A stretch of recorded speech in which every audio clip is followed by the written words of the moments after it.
this is Marco, and in this video I'm going to show you how to check backup codes on Instagram. But before I begin with the video, I can offer Shopify for only $1 a month. If you want that offer, click the link in the description. So go to your Instagram, click on the bottom right to open up your profile, then top right to open the hamburger menu, and then click on Account Center, the first option. From there, you want to navigate to Password and Security. It's right under the Account setting. So you have changed password and two-factor authenticator. So you want to click on the two-factor authenticator. Click on that Instagram you are using.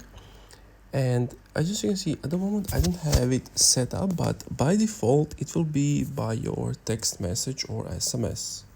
So if you don't have this option, if you have already done this option, you will have additional methods.